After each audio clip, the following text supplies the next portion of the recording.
Alright, what's going on, ladies and gentlemen? You know who I am, you know what I do, you know what I talk about. And today's going to be a little review again. So, first and foremost, I made a video a while ago. And even before that, I made another video about the same. I'm going to be doing the same thing here then again. So, healing magic. A lot of healing needs to be done on the earth. A lot of spiritual, mental, thought, physical, passionate, will-wise, action-wise. I don't ever know how to classify Mars's point on the pentagram, really, on about will, but will, desire, passion, all that fun shit.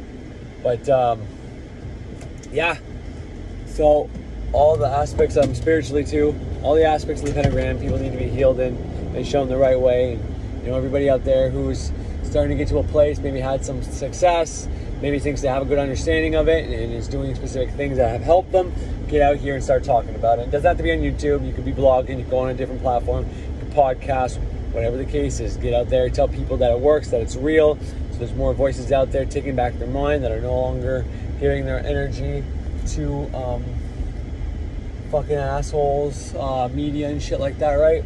So that's what we need to get going, that's what we need to get doing, and, you know, start helping the planet. But I said a long time ago, before you do healing magic, there's certain things you need to do, because, and once again, just like money, you can manifest money, and this is something I have an issue with as well. So I'm not going to pretend like I'm not doing this, because I'm doing this. So just like money, not healing wise, but just like the moolah, if you are manifesting money and you're not manifesting a way to continue to get that money, or you're manifesting money and you're not controlling your input or your output, well, I guess your input would be the first way I said it. If you don't create a way to continuously make the money, then you're gonna have to keep doing spell to spell to spell to get money. You know, it's only a good way to get the money coming, so you can change your mindset, get into an abundance mindset, and realize that, okay, I don't have to worry, because if anything ever happens, I got magic. That's kind of where I am right now. It's like, I don't have to worry about money. I got magic. I can always do magic. And the same flip of the coin, I also know how, like, the pendulum swings with all the other hermetic principles, that if you don't worry about something, there's really nothing to worry about. I've been proving that with COVID, that if you don't worry about COVID, there's nothing to worry about. I've been proving that with my financial situation. If you don't worry about that, if you don't worry about your financial issues, then there's no financial issues to worry about. I've been proving that over and over and over again. And it's been helping, and it's been slowly getting better. Now, I'm not making money hand over fist or anything like that, but I've never said or wanted to do such a thing either. I've never actually wrote down that I want to be financially set for the rest of my life and financially independent, all that. I say I want to be secure. I said I want financial balance, and I want to be financially secure, and I want to be able to pay for my bills. And, you know, I've said shit like that, but I've never actually said the latter. But anyways, so just like that, with healing is the same sense. If you're not controlling the input and the output, then you can manifest healing. You can call on Raphael to fucking hook you up and do shit for you. But if you are not taking care of yourself, if you're the ways of the pentagram, okay, from spirit and air being two different things, and then fire, water, and earth, okay, if those are the different inputs into your body and outputs as well, if you don't have a good balance and healthy activities, you know, and a little bit of bad activities in there, you know, if you're always doing all healthy stuff and nothing bad, and you feel like you're missing out or whatever, you know, that's not completely healthy either. But the point I'm trying to say is, you can heal yourself all you want, but you're going to have to keep getting healing because you're doing something wrong. So before you do healing magic, it's important to, you know, first of all, know how to breathe right, which is probably connected to spirit as well, but let's just say that's air, your breath. You have to have the right breath work.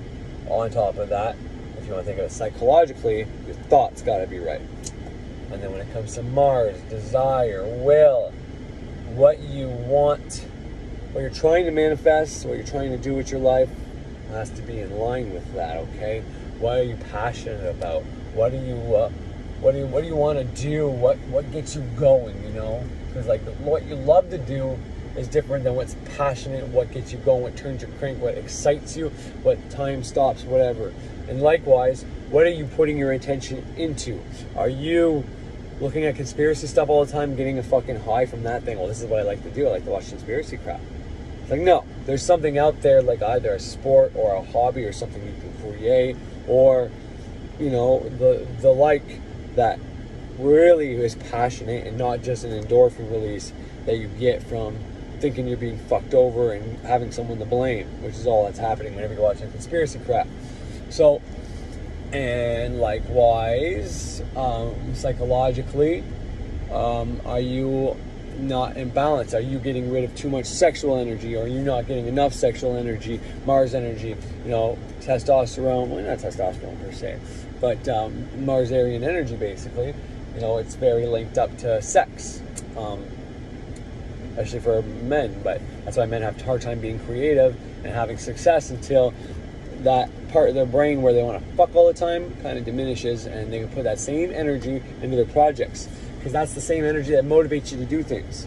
So what motivates a guy to be a fucking horny pig? Well, basically because he's a horny pig, and all he thinks about is sex, so that's all he wants to do is fuck. So it motivates him to go around trying to hit on every fucking thing that walks. And, you know, the same guy, if he's in a committed relationship and he loves it, but then a girl hits on him and he hasn't changed his old ways and he's still a horny pig, well then, you know, he might fuck up, even though he might actually love the broad he's with. He might really sincerely love her, but what he's passionate about, what his desire, his motivation, is still stuck inside his fucking cockhead. That's why the Mars symbol looks like a fucking cock and balls, for God's sakes. So that's a little bit about that, and I'm just going to stop there because it's still not right. And someone going through something that, you know, trying to deal with what my partner told me is the truth, and the whole truth, nothing but the truth, and trusting her, and knowing that, well, she showed me the messages, that must have been hard, but, you know, knowing that that's what happened, and, you know, even though she didn't do anything and she had enough respect not to do anything, like, it was weird the day she, anyways, I don't even go into it again. So, water, emotions. Where does this come into effect? Well, this is very important because in some senses, when it comes to the brain, the emotional responses you have when it comes to the limbic system inside your brain, you know, the one between the reptilian and the neocortex, that emotional system, is basically where these primordial, these ancient things that have been around since the beginning of time, what I was just talking about, basically, but, you know, greed, lust, fucking anger, fucking frustration, sympathy, gratitude, all these emotions that sometimes are deified and sometimes turn into a planet and, you know, whatever. They're timeless and everybody experienced them at one point in their life. Some people get more, you know, gratitude and more fucking, more happiness, maybe love, or maybe boredom if they're rich, and some others have, you know. Anyways, point is, these things are within your brain, but that aside, not getting into that complicated fucking ball of tricks, your emotional responses. Do you express your emotions, or do you keep emotion inside of you? Now, recently listening to Jerry Tennant once again, holy hell. Recently listening to Jerry Tennant once again, I come to find out that he talks actually about emotion, being being a doctor at one point, and whenever he was a medical doctor in Texas, which he still is a medical doctor in Texas, but he says something to the effect, and I never noticed this before, but he said something to the effect that heard people talk about the relationship between emotions and disease, and when you go and ask people about it in the field, they say, yeah, well, emotion trapped inside the body creates disease, but they can't tell you how or why and how to deal with it. It's something no one actively looks into in the medical field because, you know, it's something that's been around for all time, right? We don't know how it happens or whatever, so no one really tries. He's like, but there's something there, and I can't believe I never heard that the first time. All I heard was alkaline water and how the cells regenerate and shit like that. But when I heard that, I was like, oh my God, man, I love re-listening to stuff and getting little things like that. But that's basically what it comes down to. Whenever he says everybody has trauma in their life, everybody has tragedy in their life, right? You can't avoid it, you know. Sometimes someone fucks around you. Sometimes you lose your job. Sometimes you're having kids and you can't afford it. Sometimes you lose a fucking child. Sometimes. But these things that are trapped inside of you are not expressed out of you. Like Frater says, they'll try to manifest within you first, and then it'll manifest outside of you. So if it doesn't manifest as a disease inwards, and then that shit comes out of you, well, then it manifests in your reality. And it's up to you whether you want that cycle to continue, keep getting worse, or if you want, if you want to be able to control it, transmute it, change it into something healthy. But that's a little bit about the emotions. Now, the last one, earth, is literally your physical body, even though I attach physicality to all these other things, but it's literally moving around and being healthy within your physical body. It's, how do I put that? It's being, well, first of all, it's attached to love with Venus, right? What do you love to do? Just love doing, right? And that can be like family things, you know, working to pay for your family to live. It can be playing a sport every Friday. That's not something you're passionate about, but it's something you love. And that's one of the things you got to mix with your passion to do something that's really fulfilling for your life. But it also comes down to your physicality, being physical. Whenever I talk about the pentagram and your input and output, this would be the exercise that you should be doing, staying active to keep your body going, also the whole physical body on a whole. But even more than that, that's the earth, that's the pentacle. That could be attached to your financial, that's your healing, okay? The first elemental grade takes care of your health and your finances. So that's those two aspects, but I also think it correlates to your physical body. Are you moving your physical body enough? Is your physical body healthy? Well, I guess that's kind of what I just already said. So, but yeah, so that's the whole pentagram, and then there's the spirit part. Before I go any further, because I don't really remember where I left off, I would suggest everybody getting a free Patreon account, okay? And subscribing, following the Mind and Magic channel. Now, I already said this, but I have the $5 a month plan where I get to see a lot of videos he doesn't release to YouTube, and all the videos he releases first, like a month before they go to YouTube. So that's a $5 inner circle something, I think. I think that's what it was anyways. But point is, he just released a program, and it's a free program. 3 audios, but one is licensed, telling you what you can do with the recordings when you get them, the digital content and all that. And then 2 are describing astrology charts and talking about Mars and Venus and all the signs. Because he said a long time ago, you want to know what your purpose is? Well, look where your Mars and your Venus is on your natal chart, the sign in the house, and that'll help tell you. Mars being what you're passionate about, Venus being what you love. And then the signs will tell you something, and the house will tell you something. So this is 2 audio files going through, well, the second audio file I haven't even listened to yet, but, and you know, that's on purpose because I don't want to say anything that I shouldn't say, but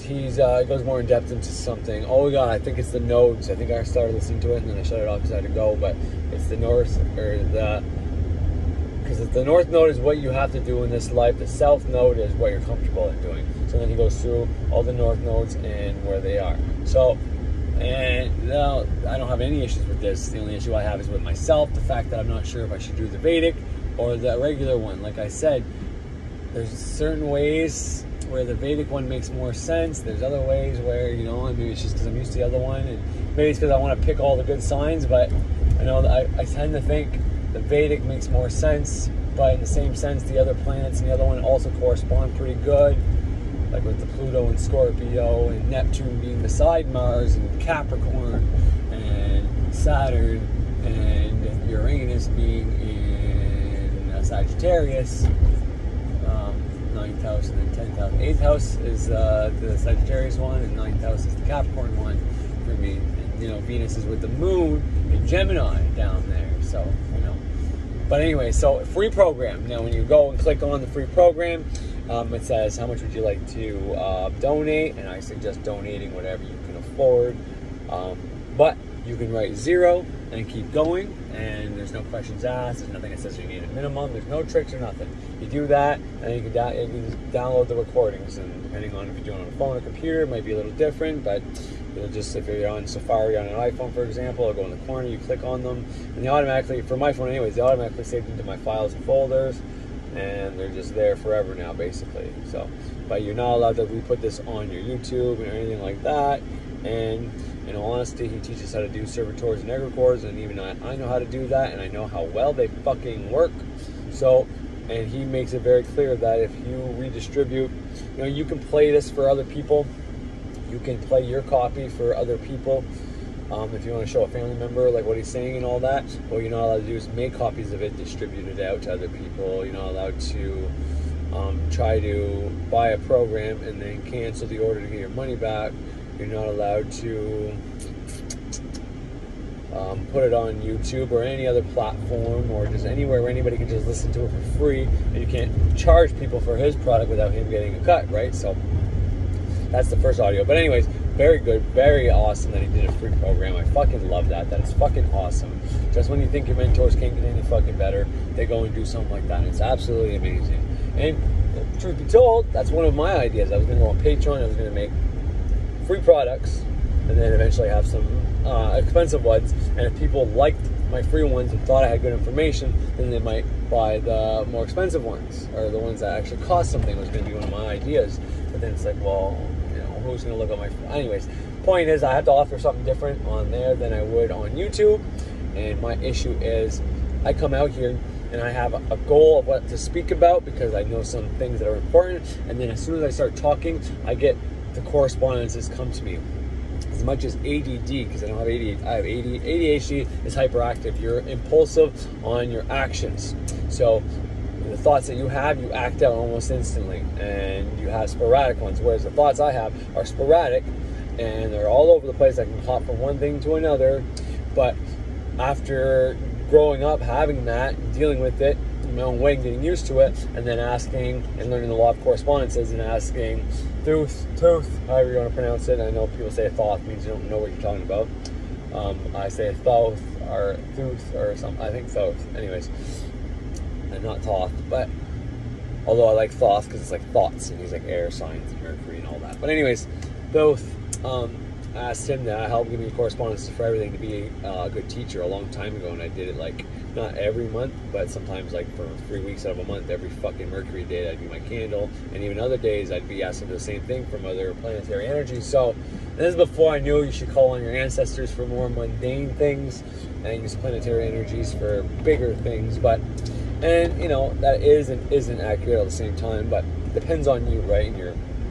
But anyways, so now that I have the ability to draw on things, the ADD with me being all over the place, thinking one thing, and then as soon as the other thought comes out, for me, it's not like someone with ADHD who, as soon as they get the next thought, they're already acting it out. There's no stopping there, thinking about it before you act it out. Well, for me, it's speaking. So as soon as I get my next idea, I say it, okay? And I'm very verbal. If I'm mad, it's hard for me to do anything else. Like when the other day, me and Austin, my oldest, got in an argument. He was cutting the grass. He didn't want to help out around the house. And I'm not even talking about help out, like doing extra chores to help me and mom out after we work all fucking day, and then we got to spend our time doing the chores. It's where if the kids do that, they get payment, because I don't have to waste my precious time doing the chores. If they're taking their time to do that, well then they deserve payment for taking their time to do extra chores around the house. But I'm talking about cleaning up his fucking mess. He slept in the living room, and I got no problem with him sleeping on the couch if that's what he does. But then he has to treat it like a bed. So there's no blankets to be made, but you bring your blanket back downstairs. You take the cushions off, you vacuum the inside, you vacuum the top, you Lysol the whole fucking thing. And if you have cups and garbage and anything else up there, you clean it up. And as a courtesy for letting you sleep in there, if there's any extra clutter while you're doing it, you also pick it up. That's all I want him to do. And he wouldn't do it. He was arguing. And then when mom goes and takes a bath, I'm out cutting the grass, which is supposed to be the chore he is doing, and he agreed to do, was cutting the grass. Well, I'm cutting his fucking grass. I'm already not happy about that. Owen comes outside and says, I'm cleaning up Austin's mess in the living room. And he's playing his music and refusing to take it down. The baby's freaking out because mom's in the bath. And because she can't hear a show or whatever. And Austin's just sitting there. He's not even cleaning. And holy fuck, really? So I go in there, I fucking asked him, and he locked the door because he was locking Owen out after. So he rushes to the door because he saw me there, pissed off. So, and I couldn't tell if he was working or not because he just got up. And I was like, holy fuck, really? And he just sat back down looking at his fucking phone. And I didn't say anything. I fucking walked out. I said something. I said, hey, if you're not going to fucking do the chores that we asked you to fucking do, or I mean clean up your own mess that you should be doing without me even saying it since you're a fucking 15-year-old, then at least don't make the baby freak out and make things worse, harder for mom to have a fucking bath. Like, she can't even clean herself without having to come down here and get her oldest child to fucking behave. It's pretty bad when the oldest is causing more problems than the youngest. And I walk out. And then through the window, I see him still sitting there. I try to ignore it, but I can't. So the thoughts are coming out for me to say things to him, and he's nowhere around. I have to literally stop what I'm doing and run in and tell him what I thought. So if you keep this up, Austin, we're not going to fucking baseball tonight. Technically, we haven't figured out how to pay baseball yet. They're all working on a way for us to get on this, however way they pay. So I'm like, and we just bought that bat, used it a couple times. There's not a mark in it. I can bring that bitch back. So I go back outside, and I don't know if he's still sitting there. I'm trying not to look, so I don't keep going in. And then another thought comes to me, oh yeah, well, he really wants to go back to school worse than ever. And I'm not a big fan of mask wearing, but I'm a big fan of them socializing. So I go in and I say, you know what, when it's time to go back to school, it's up to the parents to bring their kids, let their kids go to school or not. So I think you're going to stay home and do the online fucking thing, and everybody else will go to school, and that'll make you change your mind. And then he's still just playing on his phone. Whatever, I go back outside, and then I still have more thoughts going on in my mind. So I go in, and I see him still playing on his phone, so I unhack the fucking Wi-Fi, and I'm like, and the next step is going to be that. Anyway, the point I'm trying to get at is every thought I had to go tell him. I could not do anything else until I went in there and told him the thought that came to my mind. That's how ADD is like. You have these thoughts, and you have to say them. So the kids are in class trying to be quiet, and they're getting thoughts over and over and over again, and they can't help it. They can't help but say it. Just like a kid with ADHD can't help but have the actions, hurt, hit, do all these things because it's in their mind. They have to. It's just that's how they're made. And so then they're given Ritalin to suppress that, and it does slow down their mind. It does have the opposite effect that a stimulant like cocaine or amphetamines or whatever has on someone else and gets their mind to go faster. There's a reason they call it speed. It speeds you up, but for someone like me, it slows me down, which you'd think would have the opposite effect on me, but it's not the case. It actually makes me want to use it because it helps slow down my fucking mind. So it's not so much a high as an addiction. It's I'm normal like this because I see myself pissing off my wife sometimes, just blabbering on and on and on about all these same things that are all different, and she has trouble keeping up with it. And to me, like, it makes perfect sense. I'm sure people watch my videos and think the same fucking thing, and it's like, but that's how you can turn ADD into a superpower and not a fucking curse. Is you get the law of correspondence down, and when you hop from topic to topic like that, well, instead of just hopping around and not connecting them, do your best to connect them. Find how what you're talking about, being idea A and idea B and idea C are all linked, and then instead of looking like a fucking idiot, you can kind of look like a fucking smartass. I think it was yesterday, Owen got pretty banged up at the skate park, and he couldn't even remember what happened, and it's a sign of a concussion, and I know that. But I also know, by studying the brain, that when you experience fear, extreme fear, your brain stops, goes back 1 second, takes a mental picture of everything, mental note of all the smells, if you're touching anything, what you're touching, what you're tasting, if you're tasting anything at the time, right?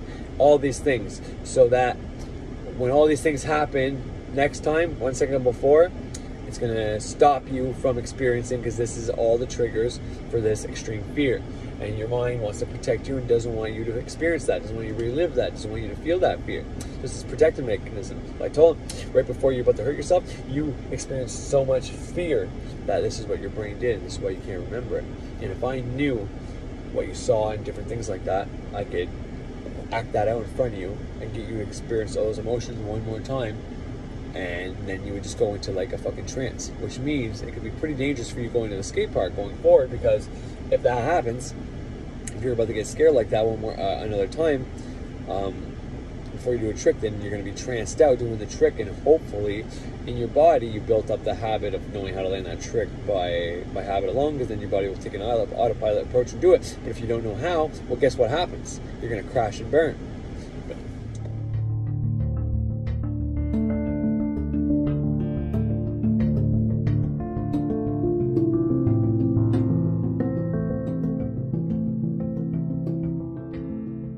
I want to thank the organizers of this conference for inviting me. It's a little bit unusual, I think, to have an eye surgeon speaking to physicists.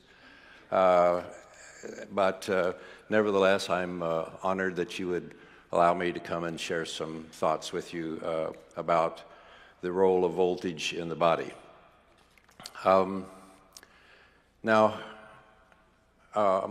I always start my lectures by announcing that I'm not speaking with my Texas MD license. The medical board in the state of Texas does not allow its physicians to talk about anything that's not standard of care medicine. And of course, standard of care medicine is pharmaceutical medicine, surgery, and physical therapy. And obviously what I'm talking about today involves other things. So I'm speaking today with my Arizona homeopathic and integrative medicine license. I want to acknowledge certain people that have contributed greatly to much of the information I'm going to share today. This is the Tenet Institute staff, and we have Dr. Marr and Dr. Hyde in the audience with us.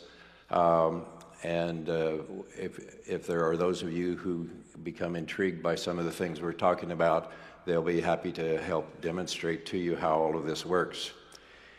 In addition, I want to acknowledge Eileen McCusick, whom you heard speak this morning, and her major contributions to this area as well. So thank you, Eileen. So what are emotions? Well, people talk about having them, but most people don't have a real good definition of what they really are and how they work. In addition, in the over 50 years I've been in medicine, people have talked sort of in passing about the mind-body connection, but I found it was difficult to get anybody to explain to me what that meant. How does that really work? Well, they say, well, you know, if you have emotions, it makes you get sick. Okay, how's that work? And I found it difficult to find any solution or answer to that question. So the reality is that none of us can get through life without having emotional events.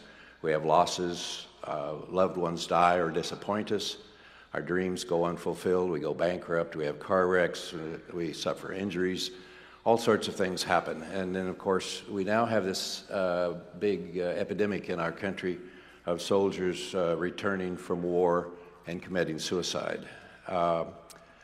So this business about post-traumatic stress syndrome is, of course, become a major issue for us, and nobody really knows very well how to handle it. And here's a list of all of the various things that can happen with that. But we find that more and more people that aren't soldiers are having post-traumatic stress syndromes as well. So we need to get a handle on how to deal with that. Now, when this Time magazine cover came out, we were only losing 1 soldier a day. Now it's up to 20 a day. So 20 of our veterans a day are committing suicide. So we obviously need to figure out a way to deal with that. Now, the reality is that deployment and suicide are not necessarily related in the studies that have been done. But the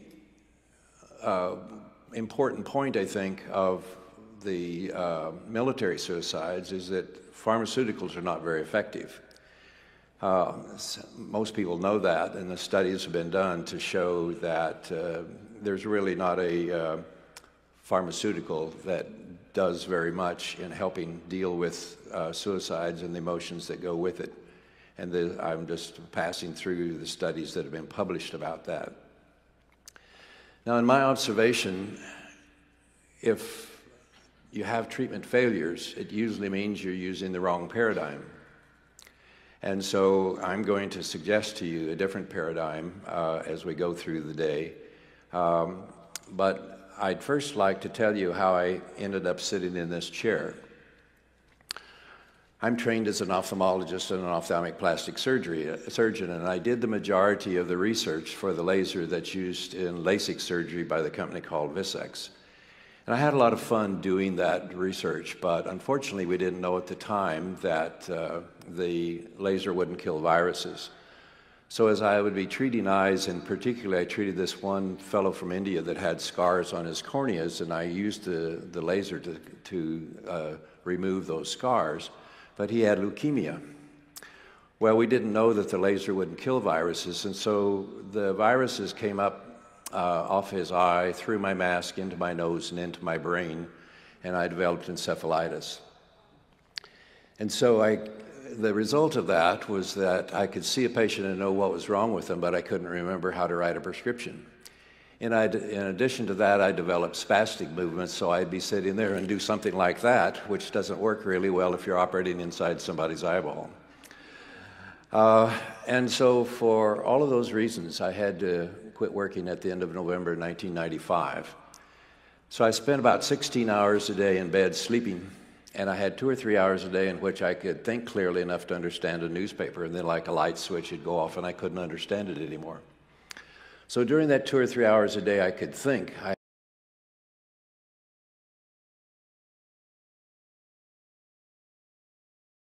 had to figure out how to get myself well, because the best doctors I could find at NIH in Boston and New York and wherever just said, well, you got 3 viruses in your brain, we don't know what to do about it, go home and don't call us, we'll call you. So during that 2 or 3 hours a day that I could think, I began to try to figure out how to get myself well. And I began to think about the fact that all the cells in the body work very much the same, even though they look different, but that if I could figure out how to make one cell work, I could make them all work. And so I went out and bought 10 or 15 books on cellular biology and started reading them, which I hadn't done for about 30 years. And one of the things that resonated to me with those various books was that each one talked about the fact that cells are designed to run at a pH of 7.35 to 7.45. And so I didn't really know too much about pH. I remembered that was something had to do with acid-base balance, but I didn't really know a great deal more about it. So as I began to look at pH, I began to realize that pH describes voltage in a liquid. So if you think about the wires that are bringing the voltage into these lights and to your computers, etc., that's conductive electricity, of course, with electrons flowing through a copper wire. But if you talk about a solution has the opportunity to be either an electron donor or an electron stealer. So in order to figure out which it is, use a sophisticated voltmeter, so to speak, called a pH meter. And when you measure a liquid with a pH meter, it will give you either the pH, or you can flip a switch and it will read it out in millivolts. So the reality then is voltage in a liquid we call pH. And by convention, if you find that the solution is an electron stealer, you put a plus sign in front of the voltage. And if it's an electron donor, you put a minus sign in front of it. And then you convert the voltage that you measure with a logarithmic scale going from 0 to 14 and call that pH. So plus 400 millivolts of electron stealer is the same as a pH of 0, whereas minus 400 millivolts of electron donor is the same thing as a pH of 14. And if it's neutral, if it's neither electron donor or electron stealer, then that's a pH of 7. So when we say that cells must run at a pH of 7.35 to 7.45, we're saying cells must run between minus 20 and minus 25 millivolts. Well, that was a wowzer for me. Guess what? Cells need energy to work. That makes sense. Now, by the way, people sometimes get confused with these numbers, because if you take a cell in a petri dish and you put an electrode inside the cell and one outside the cell and you measure across the cell membrane, you'll get about minus 90 millivolts. But hopefully not very many of you have your cells in petri dishes. But in the environment of this body, they're designed to run at minus 20 to minus 25 millivolts. So one of the things that you will find is the characteristic of essentially all chronic disease is that you have low voltage going to that organ. So, so we are constantly wearing ourselves out, and needing to make new cells. So what I'm seeing here is one slide behind that one, apparently. Okay. So we are constantly wearing ourselves out and having to make new cells. So the macula in your eye today is only 48 hours old. In other words, you get new cells in the macula every 48 hours. The lining of your gut is 3 weeks old. The skin you're sitting in today is 6 weeks old. Your liver's 8 weeks old, and your nervous system is 8 months old. So we are constantly wearing ourselves out and having to make new cells. So it turns out then that chronic disease only occurs when you lose the ability to make new cells at work. Let me say that one more time. Chronic disease only occurs when you lose the ability to make new cells at work. Well, if that's the case, then we need to ask the question, what does it take to make a new cell that works? Well, as I mentioned, it takes minus 25 millivolts for a cell to run, but to make a new one, it takes double that. It takes minus 50 millivolts. And then in addition to having the voltage to make new cells, we have to have all of the nutrients to make a new cell. So if your house gets blown down with a tornado and you have to build a new one, guess what? You have to have everything you need to bake it.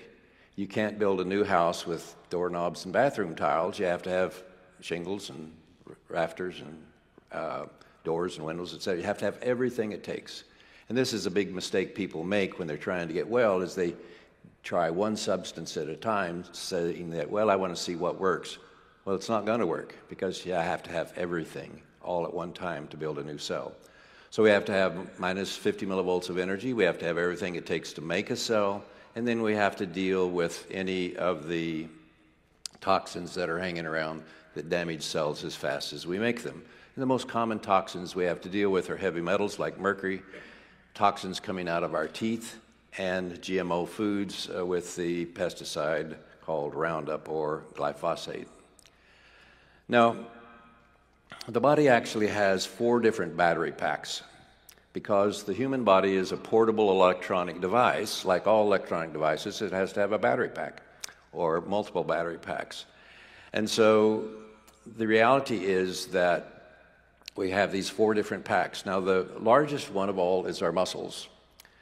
Now, our muscles are piezoelectric, and for those of you who aren't physicists, that funny word piezoelectricity means that if you stress a substance and it emits electrons, that's called piezoelectricity. So when I move my muscles, I'm generating electrons, which is, by the way, why exercise is so important, because exercise is the way the human body is designed to recharge your own personal battery pack. But the reality is also that our muscles are rechargeable batteries. And so we have then these large muscles, which are our main batteries. And then these muscles, battery packs, are all hooked to our cell membranes. Now, cell membranes are capacitors. So what is a capacitor? Well, a capacitor is a small battery. And the way our cell membranes are designed is with a couple of opposing layers of funny fats called phospholipids. And these fats have a ball and then 2 legs. Well, the balls are electron conductors and the legs are insulators. So when you put them like this, you have 2 conductors separated by insulator, which by definition is a capacitor, which means it stores electrons. And then inside the cell, we have a mitochondria. And inside the mitochondria, we have another rechargeable battery system.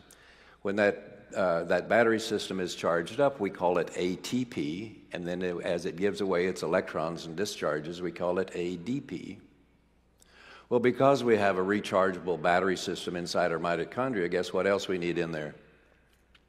A battery charger. And the battery charger inside the cell is called the citric acid cycle or the Krebs cycle. So the Krebs cycle runs on primarily fatty acids, and so as you put fatty acids through the Krebs cycle, it creates electrons, and for every unit of fatty acids that you put through the Krebs cycle, if oxygen is present, you get enough electrons to charge up 38 of these ATP batteries. Now, in addition, we have the DNA. Now, DNA inside of our cells, we generally tend to look at it from the side, and we look like we took a couple of step ladders and twisted them. But if you look at it from the top, it looks like this. And every circle of DNA is golden mean, and what that means is that it's 1.618 times the diameter is 1.618 times the height and so forth. And any place in the universe where there is something that's golden mean, or in the shape of a platonic solid, it will cause implosion of scalar energy. So because our DNA is golden mean, then scalar implodes into it and gives it its charge so that it has the energy to do its job. So then we have our muscles then are stacked one on top of each other in a very specific order, like stacking batteries in a flashlight. And so surrounding this stack of muscle batteries, we have a substance called fascia, which is very much like a stocking. And of course, fascia is that shiny stuff you see when you carve the Christmas turkey. Now, the interesting thing about fascia is that fascia is a semiconductor. So what in the world is a semiconductor? A semiconductor is a collection of molecules arranged in such a way that electrons move through it at the speed of light, but only in one direction. So we have then this continuous stack of fascia going from our toes up to our brain, or from our fingers up to our brain, and surrounded by this stocking, which serves basically as the wiring system for the body. So we have then the stack of muscle batteries surrounded by the fascia, so that every organ in the body has its own battery pack. Because every organ in the body has its own battery pack, then we have the ability to isolate, measure that voltage, and figure out why that organ's malfunctioning. Now, a stack of muscle batteries is what's been called an acupuncture word. Hey, what the fuck is going on, y'all? It's Corey again. Okay, as far as same video, so there's no need to do another introduction. Well, what I just played, I don't know how long I played it, but I wanted it at least for the part in the beginning where he talks about emotions. Now, I think it's absolutely fantastic that someone with an MD license from the state of Texas, but also a homeopathic license, and I forget what state he said that one was from now, but is on record saying that. Now, you don't hear too many doctors say that. So, from what I can gather, and this is just speculation, but I'm guessing doctors learn that emotions cause disease, but they don't really learn how to reverse those effects.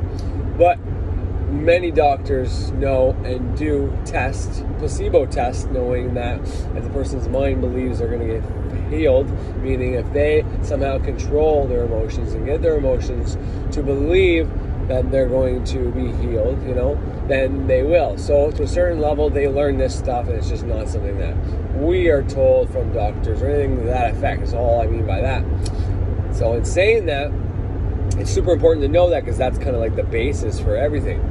Now, me playing Jerry Tennant here is simply because when I wanted to learn how to do healing magic and all this shit, when I wanted to know, okay, what do I need to know? Well, the first thing I did is said, well, what is our body? Physically, in the physical realm, in the physical plane, which, if you look at cells and how cells work, I mean, there's nothing mundane or, you know what I mean? Because a lot of people like to say magic's bullshit, magic's that. But a couple science classes about the human body, biology or anatomy, and you learn about cells and the division and mitosis and how cells create new cells and then they die off over and over and over again. Regeneration. I mean, it's the basis for reincarnation. Like, I'm pretty sure I played it, but you heard him say, like, the macula in your eye is only 2 days old or something to that effect. Not very long. That means those cells are working so fast, dying, living, dying over and over and over again to maintain your eye. That it's probably why it's called immaculate, because it's basically immaculate, the fact that it is able to do that. Immaculate's like a religious word. But the point is, our cells are magical. Everything is fucking magic. The way your body has all these cells that are moving around and you don't fucking see it, you can't see it, and most people can't even comprehend it, means it's magic. But they just push it aside or don't even look at it and say, no, everything can be explained. There's nothing magical. There's no gods. There's no, maybe there was that Christian God guy, or maybe the Jewish one, or maybe Islam's right, but it's definitely not the magical fuckers saying this shit. That's definitely not accurate. It's like, well, fuck you, man. Do a little bit of research, and you're going to come to find that there is way more things we can't explain than there is that we can explain. And that tells me that magic is real, among many things. But point is, if you want to learn how to heal yourself, you can learn the magical spells and the steps, like I've already said. But if you don't do proper things, and it's not like you have to change your diet, but you have to at least implement healthy actions to neutralize your unhealthy actions, at the very least. That's the beginning step. Doing, because he says, part of, you need to have healthy cells, you need to put stuff in your body that gives electricity to the cells, and you need to exercise. So those things are very clear how he says it. One thing that's not so clear is, okay, I don't know how to really put it, and I'm forgetting a word. So, but basically, what I'm trying to say is, if you want to learn how to heal your body, if you want to learn how to do right by your body, you got to give your cells what they need to keep doing their job correctly. Basically, which is the not so clear part, is that doing it all at the same time. Now, he basically does say that. He spells that out for us. He says you have to do everything all at once, not just try. Well, I'll try one drug and see if it works. Then I'll just try only eating right and see if that works. He's like, no, you need to eat right. You need to exercise. You need to take in alkaline water. You need to breathe right. You need to do all these things simultaneously, so you can nip this shit in the ass, so you don't have to fucking worry about it no more. Basically, but the cells in our body is the smallest thing, okay? And I said this before, and I played Alan Watts parts around it, meaning if you want power, you got to delegate power. And that, simply put, and what I'm trying to get at by that is, your body already knows what to do. Now, by you consciously taking control and over thinking you're going to get disease, and thinking that your body can't sustain itself, or watching fear-based media thinking everybody's trying to kill you, which might be why they do it, but thinking that the pesticides and the shit they spray in the skies, the chemtrails, the GMO foods, and everything around you is trying to hurt you. You keep getting that in your head over and over again, you're going to get your body and your cells to believe that it can't sustain you, right? And that's the same equivalent of not taking in the right shit to make cells. I mean, it's probably just as bad. But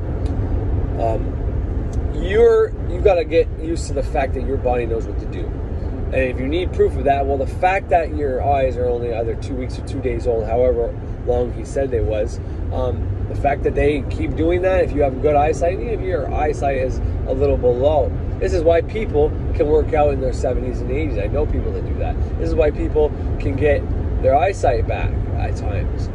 You know, I'm not even going to hit on, this is an older thing, right? This is what I mean by, if you're looking for shit about COVID, you need to look elsewhere before COVID happened to get answers about COVID. Because now, they don't want any of their information to be tainted. Because if you can disprove one thing about COVID, then most people shoot the whole thing out.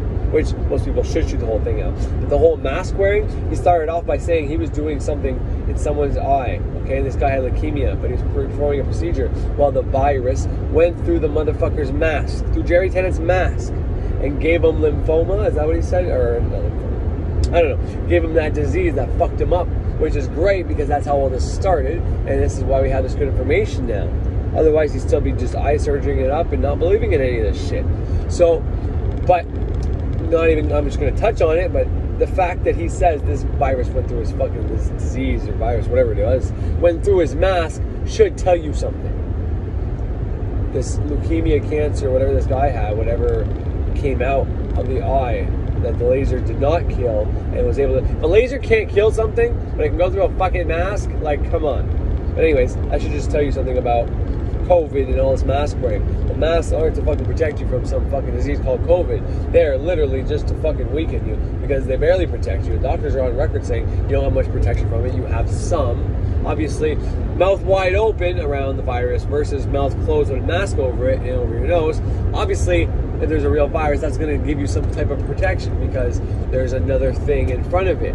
But it's basically the equivalent of having. That's why you can have a shirt. That's why you can have a bandana. The mask isn't some special device that actually stops the virus from going through. And if you think that, well, you really need to stop being so ignorant and naive.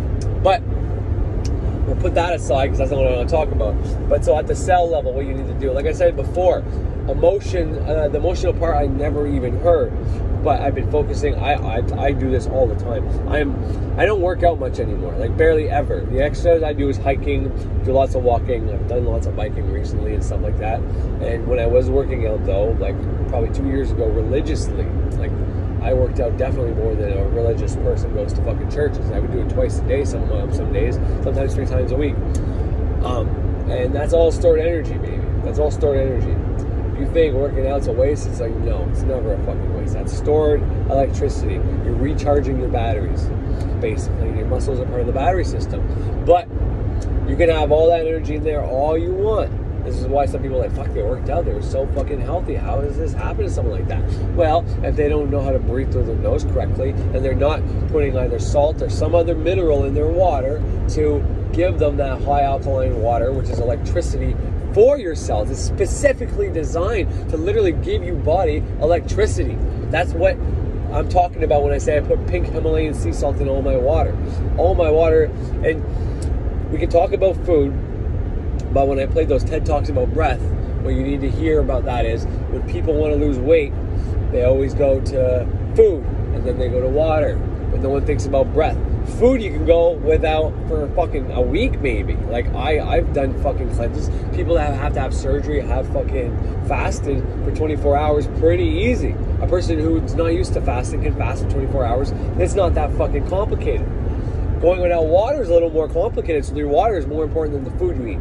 Now, so that's why people can get away with eating meat and stuff, because we can have the debate all day long about if meat's healthy for you or not, and we can have mixed emotions, because eating is not as essential as most people think it is. Eating becomes essential because you've been used to eating your entire life. Therefore, when you're used to doing something your whole life, your body builds up an immunity. It's like is alcohol good for us? No. But if someone's been drinking alcohol for some fucking like 30 fucking years, are they able to just stop drinking alcohol? No. Their body will go in shock because they got used to that. Because your body can get used to anything. It can adapt and make cells under any circumstances, no matter what toxins you're putting in your fucking body. Oh, that's what I was going to hit. The toxin part that he talked about. I'll come back to it. But once you start, because I've done it, I'm doing it right now, I'm always actively doing it. I shrank my stomach. My metabolism was always fast as a kid, and I knew it was starting to slow down. I had a conversation with my father-in-law, and when he explained it, was so clear. He's not no specialist or nothing, but he told me around what age for him it happened where his metabolism stopped. And because he wasn't eating much at that time, he was able to maintain his size. And now, because his stomach is smaller, he's not eating a lot. Because if you have a fast metabolism, you're the type of person with a big stomach and you can eat a lot, well, yeah, you're not going to gain weight. You're going to look like you're packing in. You're one of those people like, fuck, I don't know where they put it. I don't know where they put it. Your metabolism burns it off faster, meaning you are the type of person, it's not like something we're especially made with. There's people that are probably in the sympathetic nervous system more than the parasympathetic, or they have a healthy balance, because to lose weight you got to breathe right. It's simple as that. So if you're in the parasympathetic and the sympathetic 50% of the time each during your day, then you're going to lose as much weight as is humanly possible, especially if you add exercise in there and shit like that, because you can only lose weight by removing carbon dioxide. The more carbon dioxide you remove, the more weight you lose. Simple as that. Look it up. That's no lie. That's documented. That's fact. Most people don't know it, but that's fact. The reason why is just because it's easier just to explain. You got to eat less and move more if you want to lose weight, and that's exactly true. Because the more carbon you put in the way of food, then the more you have to get rid of through carbon dioxide. Does that not make sense? Carbohydrates, carbon. C is so important. You take an oxygen, but you exhale carbon. Where did the carbon come from? Where you're getting rid of a piece of you every time. A piece of you that you don't need. Anyways, so that's what the metabolism is. So I realized that if I can shrink my stomach before my metabolism stops being fast, then I'll be able to maintain my size, not just because like it's some magical thing, even though it kind of is, but if my stomach shrank, it doesn't take me as much to get filled up. And so what I actively did is I would eat until it's like, if I had hunger pains, I would eat, and the minute they were gone, I would eat slow and only focus on eating. I'd even do like manifestation things while I ate, but that's another story. Read Initiation to Hermetics if you want to know how to do that, or Freighter's programs, he'll teach you the same thing. But Yeah, so once I shrank my stomach, and my metabolism stopped, well, now I have a small stomach. I don't feel like I need to take it, because it doesn't matter. If your metabolism slows down, but your stomach is still huge, and it takes like 6 pizzas to fill, but your metabolism is at a slower rate, you're not moving as much, you're not breathing as much, you're not doing the same balance, but yeah, you're going to gain weight hand over fucking fist. It's not rocket science. It's pretty simple to figure out. So that was the trick I did, and I knew it was going to happen in my early 30s. So I knew my early 30s I had to do something, and that's what I've been doing for the last 4 years. It's been like my side project, along with learning about the occult and becoming a successful witch and magician. So all that being said, food is not vital to eat. It only becomes vital and something you're used to, and something it can put your body into shock. Because if you're used to eating junk all the time and you stop the junk, well, yeah, you're gonna have cravings above all, but you can go in some type of shock and feel some type of way. Same with meat. When I first stopped eating meat, there was a ton of bad things that happened. It wasn't all good, but like not quite a whole year later, my thinking capability, the clearness, the calmness, the ability to not be so angry sometimes. Now, I still get mad. That's not what I'm saying. What I'm saying is being angry for no fucking reason had diminished. You know, a lot of that was empathic things, but whenever I stopped being around people, started protecting my energy, started doing all the exercises to stop from that kind of thing, and it was still happening, it was still the meat that was still inside me that had to come out. Once it was all gone, it's like, man, you know, there's nothing. Anyways, but point is, you can reduce your food without anything. I know there's a lot of people scared to go to vegan diets and all that, and that's done on purpose by people that want you to eat meat, so that when there's a meat shortage, you go into shock, and it's like fucking World War III for fucking food. But you can go without food. Food is the easiest fucking thing to go without. Then water's the next hardest, and then breathing is the absolute fucking hardest thing. So that tells me that water is next in line to breathing. So if I'm breathing right, or as much as I possibly can, which I know I am, then water's the next thing I need to handle. And boom, I got that shit also handled. There's really no need for healing magic on a personal level. If you got your food intake is as minimal as possible, and you know how many micronutrients you need a day, and you are hitting that, you got it covered. Now, you can take an ice cream, as long as you do some extra shit to balance that out. If you're gonna have bad eating habits, you gotta have good eating habits, leaving them fucking out. Just simple as that. So, because if you want to get filled up on an ice cream cone, as long as you got your micronutrients in you, fuck it, go ahead. If you're taking a vitamin, that's like a mostly natural source for your vitamin, then fuck it. And then the next thing is your water. And unfortunately, I've always liked salt. My family's big on salt. And I was always worried about, you know, cholesterol and other things that can happen from that shitty salt. But with pink Himalayan salt, and some types of sea salt, and Celtic salt, those aren't an issue. It doesn't do the damage that, you know, too much salt does. And you're putting it in water. What happens when you put salt in water? Well, anyways, you're adding electricity to it. I mean, the reason we have salt oceans is we got a limited source of fucking pH water there, right? So anyways, you got two negative sources, a negative and a negative, right? The water's negative and the earth is negative. The salt being the earth, the water being water, obviously, right? Two negatives make a positive in math. When you have two negatives together, if you have minus -4, well, you got to take those two minuses, you put the two lines together, and you make a plus. That's how it's always been. That's how math works. You have -4 minus -4. That becomes -4 plus 4 is what that becomes. Look it up. Google it if you don't believe me. All I'm trying to say is the negativity things there people talk about, it's not necessarily true, because two negatives make a fucking positive. So two wrongs don't make it right. Well, if negative is wrong to you, well then yeah, two wrongs can be right. But way off the topic. But if you got those two aspects, there's a lot you can accomplish. Now for me, the only other thing is my exercise, charging up my batteries. But we are expensive beings. We walk around every day, so there's no way that you can't not energize some of your battery packs just by moving around, just by me picking up my daughter and shit like that. But once again, your body can get used to the same repetitive motions every day, so you have to change it up. But all that was obvious, what he's talking about. The emotional part, a little harder to understand, and definitely the toxics part. But when he's saying there's toxins in there, so you take everything good in you need, right? but you just finished eating bad food, and there's stuff around you that potentially in the air and on the greens you're eating, and maybe even the greens out of your garden from pollution or whatever. There's still some toxins around you. Well, you need to do your best to do a cleanse. You need to do your best to figure out how to get rid of toxins. There's specific things you can drink that kill the toxins in your body. Cleansing is always a good thing, which is like a fast for a day. Intermittent fasting is also awesome to do before you try a whole day fast. Definitely breathing, getting rid of toxins out of your blood. Breathing through your nose accomplishes this. It's the first and foremost best thing you can do. Not only is it good for your just breathing, just for you in general, but like as I said, that's one of the best. That's the best thing you can do is learn how to breathe.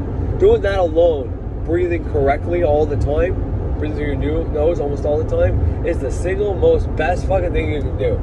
Fuck all this other shit. Just start breathing right. You'll be golden. But then the water, then the food. Exercise also is in there. But yeah, you gotta get rid of toxins. You gotta get rid of the toxins out of your fucking body. Toxins need to fucking go out of your body.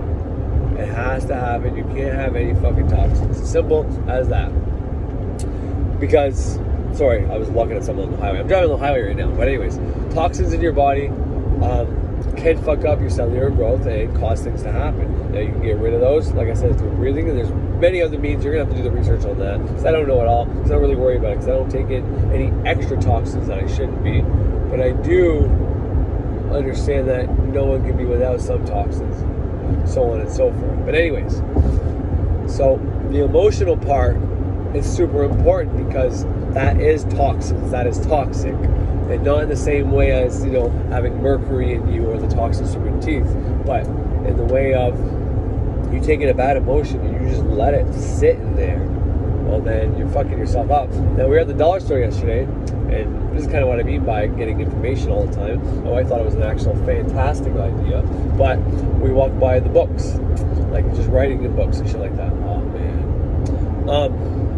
And I said, hey, here's an idea. Why don't we grab one of those books? It'll be just for me and you. We're going to leave it where the other knows where it is. And because my wife, she does this, she'll hold things in. So I want her to let it out, but she doesn't always want to bring it up to me because if we have plans, she doesn't want to ruin the day, so on and so forth. So like, write it in the book.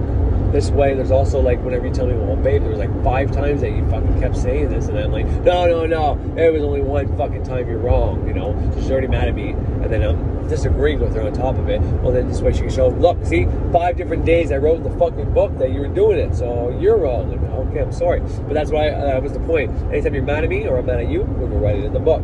This way, if the other thinks something's going on, and I'm not telling you, and she's not telling me, most likely her, because I can't keep it in, but if she's not telling me, but I think something's wrong, then go check the book. I read the book, and she wrote it down there. And if you read something out of the book, we can't get mad at each other. And whenever we're not doing something around people, we bring it up to each other. She's like, no, that's a fucking fantastic idea. I never pre-thought of that. I was in the dollar store looking for candles for our sex that night. I was trying to get some pink candles. She was looking for something for her mom's wedding. And there was something else, because we're painting our living room and redoing the floor and all that.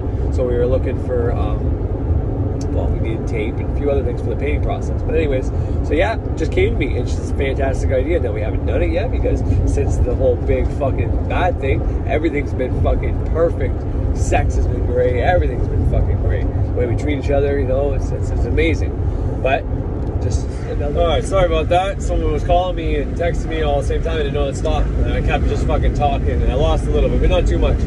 But yeah, just another example of how shit comes to you in the moment. But it's a way for my wife in particular, but myself included, to get rid of emotion. And you know, whenever Austin was getting pissed off that day, I kept coming in the house and I had to keep fucking telling him my emotions as I go. And yeah, you can say, well, why didn't you just banish those thoughts? Well, there's this thing that happens when you get angry. And even if you're proven wrong, or let's say you're getting all jealous about something and your wife proves that you're just fucking crazy and there's nothing. Well, for 20 minutes after you even have the proof, you're still stuck in that emotional state. It takes like 20 minutes to come out of. almost everything. Now maybe you can practice, maybe with time it will reduce, but as far as I can tell from the research I did, for like 20 minutes after, even whenever you guys get into a fight and they prove you wrong and you say you're sorry, it's still hard to think about anything. That's why you'll grab on straws and start bringing up things that happened in the fucking past that pissed you off and be like, well, okay, maybe you're right about this, but you still fucking said this to so-and-so that day and that really hurt, babe. You know, they just keep going. So that's one of the reasons in the back of my mind anyways why I go and I keep expressing it. As soon as I can get it all out, then that 20 minutes timeline can happen faster. So I just go sit in a fucking spot and keep telling myself everything's okay, everything's alright, things calm the fuck down, breathe a little bit, and the only thing that takes me out of that, and it's a very iffy thing because it's very hard to want to sit down and do breath work. But if you can, to me, you can put yourself into trance, you can put yourself into a relaxing mode, get yourself out of that fight or flight where you're all fucking wanting to fucking scream at somebody. You get yourself out of that through breath. But the problem is when you're in that mode, you're not just going to sit down and breathe. You're going to fucking keep moving. Like I said before, the negative, in the old model, I don't think this is how a cell actually works, but it fits the model anyway. You have the negative ion, or the negative atom, part of the cell, the atom that's negative, it's circling the positive and the neutral. The nucleus is in the middle normally. It's where the neutron and the positive ion is, and the negative ion. I don't know if ion's the right word, that's why I'm kind of confused. I always think of ion as one positive atom, one positive. Anyways, point is, the negative one's always moving. Same in your electrical currents. The negative, that gives you electricity.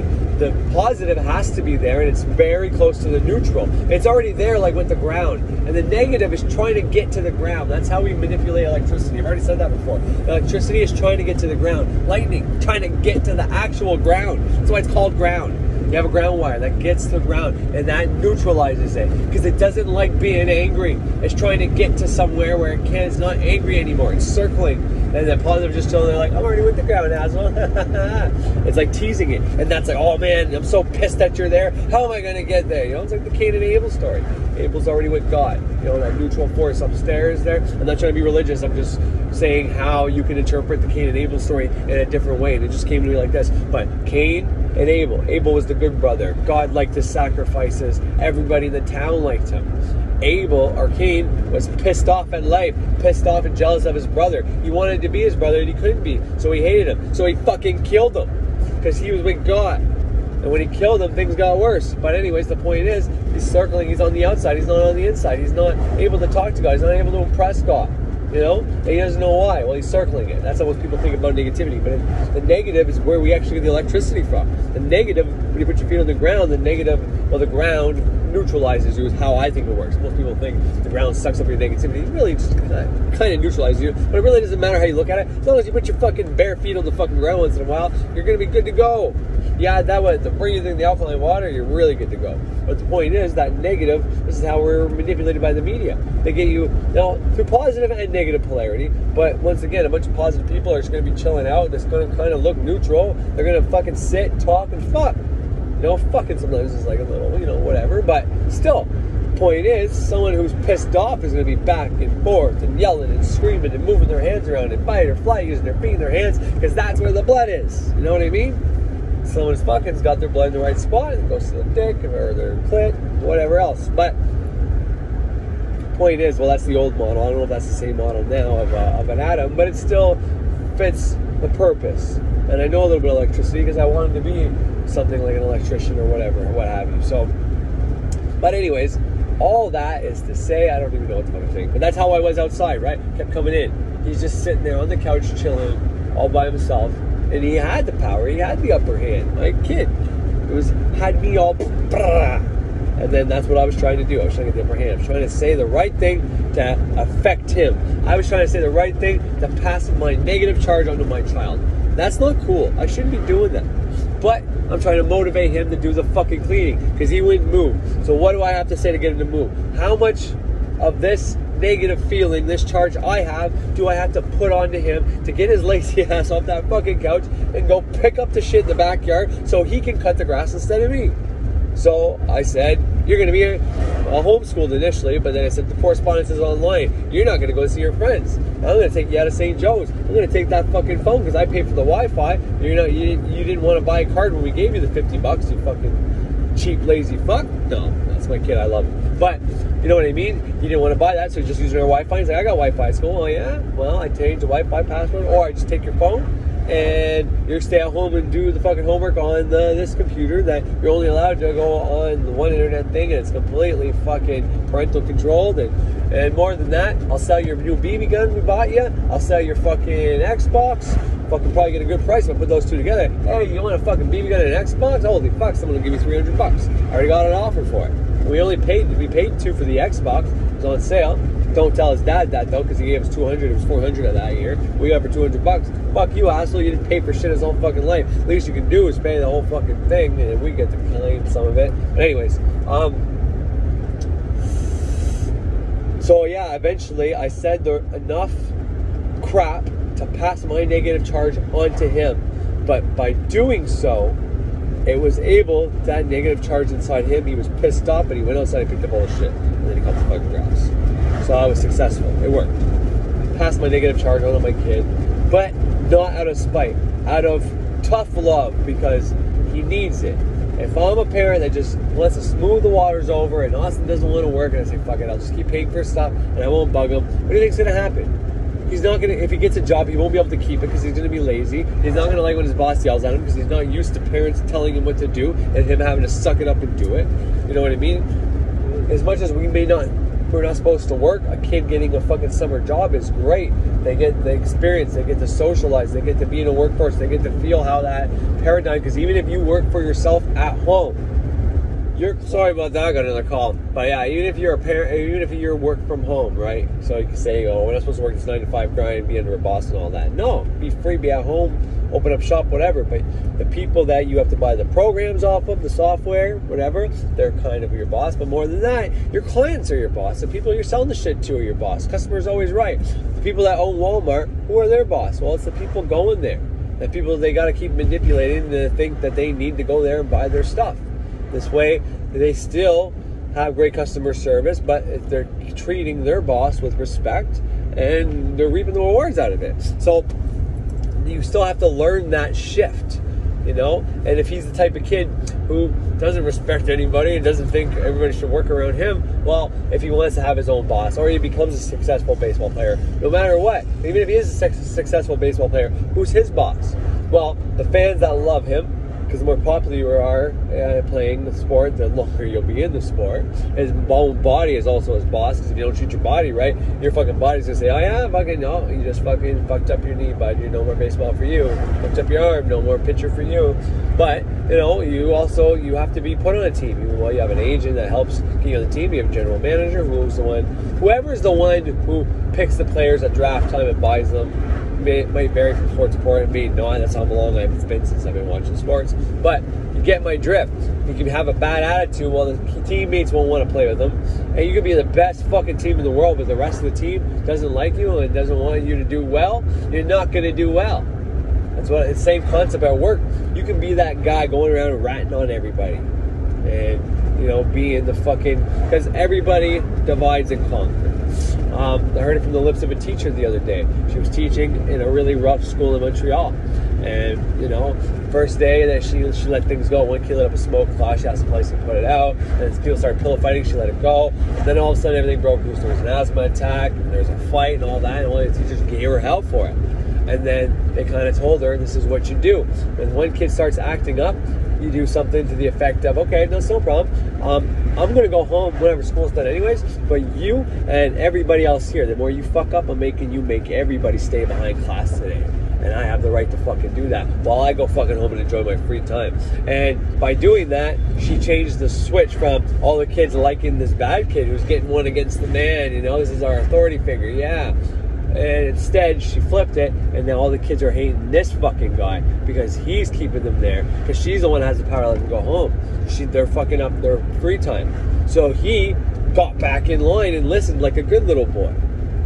And I mean, you can try to be their friends all you want, but at the end of the day, if you want to go home and you don't want to have a hard time, sometimes you just got to play the role that you were given. And I'm not saying that's right, but that's used against us every way, shape, or form in our life. Divide and conquer. You can use it to your benefit, and if you understand it, you can not let it be done to you, and you can help other people fucking realize when it's being done to them, because they think it's done in this whole big fucking elite Illuminati fucking draconian fucking lizard way, which is not really true, but it is still used against us in some type, way, shape, or form that I can speculate on, but not completely know, because no one goes on record and say, hey, this is how we're manipulating you, dumb sheep fuck. You know, no one says that shit. But that's almost like passing the charge, same fucking concept. So she decided to not keep all the negativity in her, not suck it up and just smooth over the waters in the class and be shit on, so the kids kind of like her and do it. You can say, oh, if I'm nice to my kid and I let them get away with stuff, they're going to respect me and they're going to do what I want. Fuck no. They're going to keep doing more of what you're letting them do. You need to fucking stop it, stomp that shit out, and then fucking get shit under control. You need to say, okay, you're throwing that negative charge at me, making me feel like shit. Okay, I grabbed it. Now I kind of feel shitty, but guess what? I'm expressing it. Bam! Here's your negative charge back, asshole. Do what I fucking say, or else. You gotta respect the authority. There is hierarchies in life. There's hierarchies everywhere. If you're in magic and you're against hierarchies, but you call on archangels to help get rid of demons or anything like that, or maybe you like the demons, you don't like the angels or spirits or whatever, well, there's a hierarchy within everything. Okay?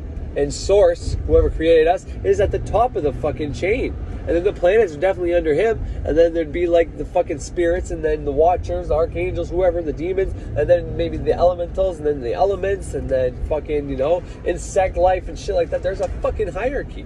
I mean, that's why there's not animals fucking in houses and us just walking around being pets. No, it's the opposite. So we have to fucking do that shit. We have to abide by those same laws and use them for our benefit. It's not wrong to do shit like that. But anyways, all this is just to say that it's not always, you know, you can transmute it. Transmuting shit is something you do, okay? So, Austin, negative, he's not doing my work. I take in that charge and I can transmute that and change it around somehow. And I'm sure there's other ways I could have dealt with it than the way I dealt with it. But guess what? After he did the work, gave him back his phone, everything was good. And honestly, it was the baseball. He had a baseball game that night. I said, well, you're not going to baseball. I'm not going to pay for your baseball because we haven't paid for it yet because we can't figure out how to pay for it. It's complicated, I guess. My wife is in charge of that. But, yeah, no baseball. We just bought him a brand new bat that he fucking loves. And it's red and black. It's pretty sick. But there's not a dent in it yet, even though he's used it. He's almost hit it over the fence with it. But there's no dent in it yet. Like, called rookies. I'm like, hey, can I bring this bat back? My son is going to say, yeah. So, fuck. That's what I said, and that got his ass outside. So, but there is transmuting. Now, transmuting, for me, happens when my wife is in a bad mood about something that happened to her at work, and I let her unload it on me. But it's not actually about me. It's very hard to transmute something when it's about you. Because the transmute, you got to have the other person's intention in mind, right? You want this person to be healed, but they had something horrible happen to them. Without trying to just throw negative charges at whoever, psychic attack, however you want to put it, instead of just you and the person who's unloading about whatever that other person is, instead of you both thinking bad about this person, which you can do, and that'll help them. They get rid of their negative charge, you throw it back at the person, and then it keeps going back and forth, or you transmute it. You take on that energy, but you don't have any ties to that other person, and you don't wish that person the harm. You take that in, and you neutralize it. You get rid of it. Like I said, there's ways of doing it into the ground, like visualizing it actually as something, like sympathetic magic. Like, okay, well, this is all that fucking energy she just let it on me, and here you go, I'm giving it to you. There's ways to do that. I know that you might think that sounds silly, but it fucking works. But then there's other ways to do it, and that's how I transmute things. But if my wife is mad at me and she unloads on me, that it still can be done, I'm sure, but it's very hard.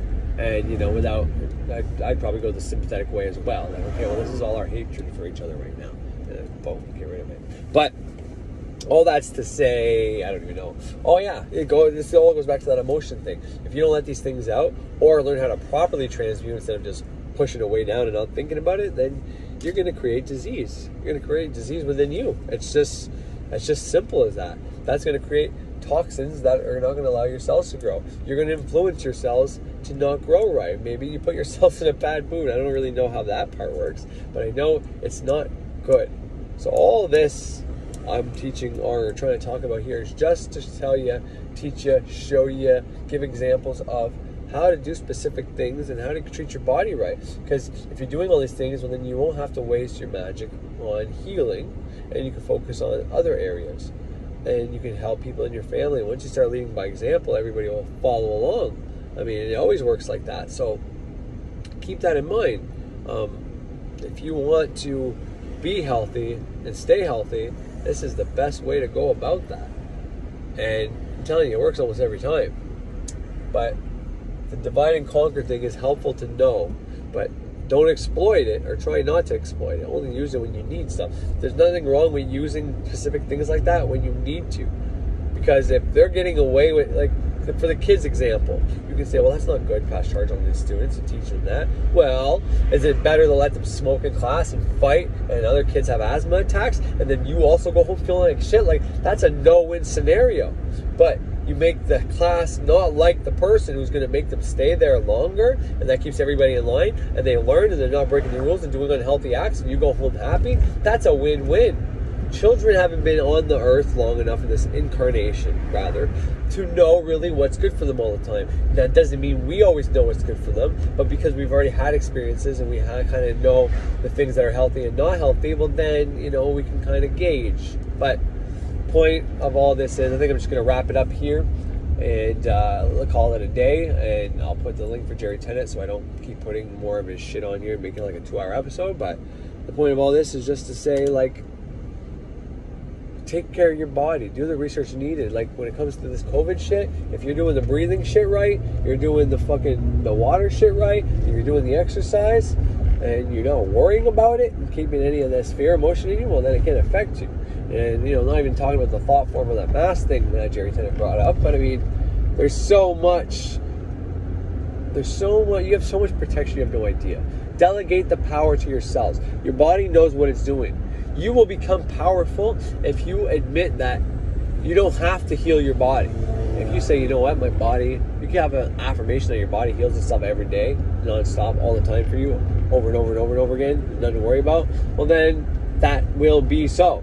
That will be what happens. But if you don't delegate that power, you know, if you don't trust your kids to do things, well then they're going to feel that and they're going to fucking not do things for you. But you give your kids a little bit of trust, give them a little bit of wiggle room, and sometimes they'll start doing things for you that you never thought they would do. And, you know, it just starts getting... Yeah, if you start delegating to your children, your coworkers, whatever, any of them, anytime you delegate authority and you are trusting someone else to do something for you, you know, because if you try to do everything and all, if you try to have the power, then you might have it for a time, forcing people to, you know, respect you and all that.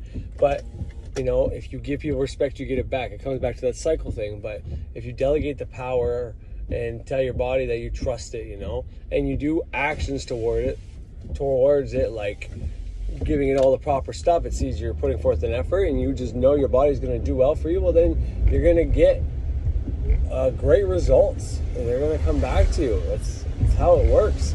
Everything is a cycle. Now, if you're watching stuff saying that everything is trying to kill you and hurt you, well, what do you think is going to happen? You know, you're affirming that that's what's going to happen, and you don't want that to happen, so don't let that shit happen. But anyways, yeah, I gotta pick up my wife at the spa. I hope you enjoyed and have yourselves a great fucking day.